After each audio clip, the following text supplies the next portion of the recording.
Asian piers वैसे सारे global markets इस पूरे हफ्ते अब कामकाज करेंगे। कई सारे फ्राइडे को लौट आए थे, कई सारे आज मंडे से कामकाज की शुरुआत कर रहे हैं। एशिया का मूड सुबह सुबह बढ़िया है, अक्रॉस द बोर्ड बढ़िया, हर निशान के साथ कामकाज होता हुआ। इनमें से कुछ मार्केट्स 3-3 दिन की छुट्टी के बाद लौटने, तो उस बात का ध्यान रखिएगा। फ्लिप करिएगा तो एशियन पियर्स के बाद लेकर आइए हमारे यूएस के मार्केट, हमारे नहीं उन्हीं के यूएस के मार्केट्स। हम जब फ्राइडे को क्लोज हो रहे थे 3:30 बजे, तब 1/3 से 1% मजबूत थे। उसके सामने एक्चुअल सेशन तो मामला लड़खड़ा गया। हम नैस्डैक में 1% की तेजी डाइजेस्ट करके गए थे और एक्चुअल सेशन में फ्लैट नैस्डैक था। और आज सुबह के फ्यूचर्स भी लार्जली अनचेंज थे, हल्की हरियाली के साथ ट्रेड कर रहे हैं। तो हैंडओवर ठीक ही ठाक है भाव के लिहाज से, पर डेवलपमेंट्स बहुत हुए। और भाई साहब, चैलेंज ये है कि अगले 5-7 मिनट में आपको सब कुछ समेटना है। अदरवाइज बोलना शुरू करो तो समेटना मुश्किल है 30 मिनट में भी। इतना कुछ हुआ है। खैर, और मूड कैसा है, क्या क्या हुआ, क्या क्या इंपॉर्टेंट हमारे लिए? गुड मॉर्निंग आशीष। मूड सदा हुआ है सरप्राइजिंगली, जिस तरह के डेवलपमेंट्स हुए, और उसके कई सारे कारण भी आप कह सकते हैं, क्योंकि अब तक किसी भी चीज़ को लेकर कोई क्लैरिटी नहीं है। हाँ, एक बात, कौन से डेवलपमेंट्स की बात कर रहे हैं हम? ये जो वेनेजुएला पर शनिवार को हमला हुआ, जहाँ पर अमेरिकी सेना ने वेनेजुएला पर हमला किया, उनके राष्ट्रपति मदुरो को और उनकी पत्नी को गिरफ्तार करके वो यूएस ले गए। उनके ऊपर अब न्यूयॉर्क में मुकदमा चलाया जाएगा ड्रग ट्रैफिकिंग को लेकर, हथियार रखने को लेकर, वगैरह वगैरह। वैसे भी वेनेजुएला की सरकार को यूएस मानने के लिए तैयार नहीं थी, एक गैर कानूनी सरकार जिसे आप कहते हैं, उस तरह की सरकार मान रही थी। तो वो एक बात थी। दूसरी बात यह है कि डोनाल्ड ट्रंप ने अपने बयान में बहुत कुछ कह दिया जिस पर अब तक कोई क्लैरिटी नहीं है। ये कि भाई हम वेनेजुएला चलाएंगे, अब कैसे चलाएंगे ये किसी को पता नहीं है। एक ग्रुप बनाया गया है जिसमें मार्को रूबियो जो कि उनके विदेश मंत्री है, और पीट हेग्सेक जो उनके डिफेंस रक्षा मंत्री है, उन्हें रखा गया है इस ग्रुप में। एक तरफ वो कह रहे हैं कि सेना नहीं भेजी जाएगी वेनेजुएला में, लेकिन फिर अब वो कह रहे हैं कि अगर वेनेजुएला ने हमारी बातें नहीं मानी, जो उपराष्ट्रपति है, जिनको अब जो है कार्यवाहक राष्ट्रपति के अधिकार दिए गए हैं, अगर उन्होंने हमारी बात नहीं मानी तो उनका भी अंजाम बहुत बुरा होगा, शायद मदुरो से भी ज़्यादा बुरा हो।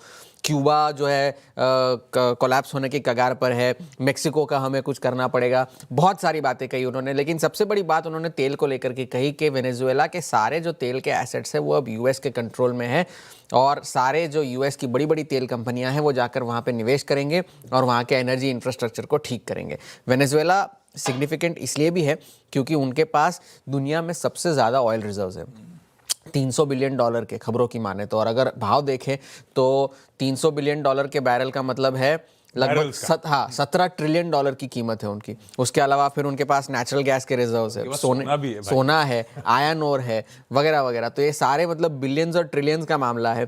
तो अगर ये सारी बातों की वजह से वेनेजुएला बहुत ज़्यादा सिग्निफिकेंट लगता है, और उस वजह से, लेकिन तेल की कीमतों का रिस्पॉन्स उतना नहीं है। शुरुआती गिरावट के बाद अब थोड़ी सी मजबूती ब्रेंट में देखने मिल रही है, लेकिन उतनी नहीं जितनी इस तरह के इवेंट के बाद देखी जाती है, क्योंकि एनालिस्ट भी ये कह रहे हैं कि एक ओवर सप्लाइड मार्केट में अगर वेनेजुएला से थोड़ा सा प्रोडक्शन कम हो भी गया तो भी कोई फर्क नहीं पड़ता। और अगर सैंक्शंस, एक सरकार बन गई और अगर सैंक्शंस आ गए, लिफ्ट हो गए, और अगर सैंक्शंस खत्म हो गए तो और बैरल्स आएंगे बाजार में एक ओवर सप्लाइड मार्केट में। तो अगर तेल की कीमतें बढ़ने की बजाय घट जाएंगी अगर वेनेजुएला पे सैंक्शंस जो है वो अगर खत्म हो गए तो।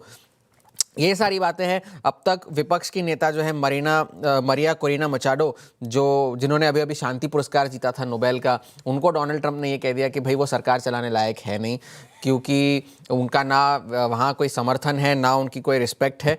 तो उस वजह से, और मदुरो के समर्थकों से भी उन्होंने ये धमकी दी है कि आप अपने जो लॉयल्टीज़ है उन्हें शिफ्ट करें, उन्हें बदले, वरना आपका भी अंजाम उतना ही बुरा होगा। क्योंकि दुनिया के काफ़ी सारे देशों ने जो है इसकी निंदा की है, चीन हो, रूस हो, बाकी सारे भी देश है, और एक टेम्पलेट सा बन गया है। क्योंकि अब अगर इस तरह का हमला यूएस ने किया है तो चीन और ताइवान के बीच में जो टेंशन्स है, सऊदी अरब और येमेन के बीच में जो टेंशन्स है, यूएई सब अपना अपना कर रहे हैं, ईरान और इजराइल के टेंशन है। तो ये सारे जियोपॉलिटिकल टेंशन्स जो है इस साल का पूरा फोकल पॉइंट रहेंगे।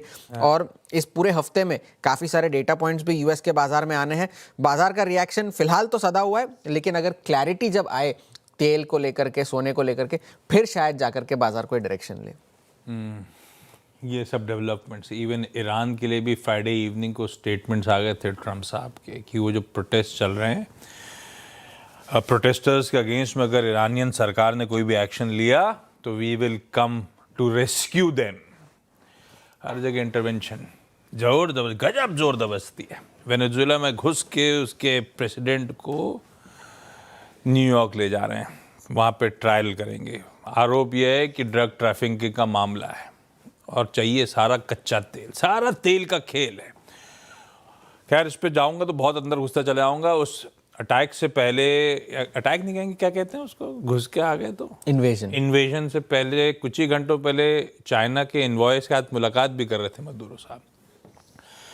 खैर खूब तेल भंडार हैं यूएस के उस कोस्ट के पास, खूब हैवी ऑयल की रिफाइनरीज खड़ी हुई हैं। अब सब घुसेंगी, तेल लेंगी, हैवी ऑयल प्रोसेस करेंगी और आज सुबह सुबह धमकी इंडिया को दे देते हैं कि रशियन ऑयल्स का प्रोक्योरमेंट रोके, क्योंकि इतना तेल प्रोड्यूस करेंगे तो सबकी ज़रूरत पड़ेगी उनको। सब प्लान है, मुझे तो ऐसे ही लगता है, पता नहीं। खैर ये सब ग्लोब के समीकरण है। साल की शुरुआत में जियोपॉलिटिकल तड़का गजब का है। शायद आगाज़ ऐसी हो रहा है साल का, तो साल ऐसी कुछ देखने को मिलेगा आपको।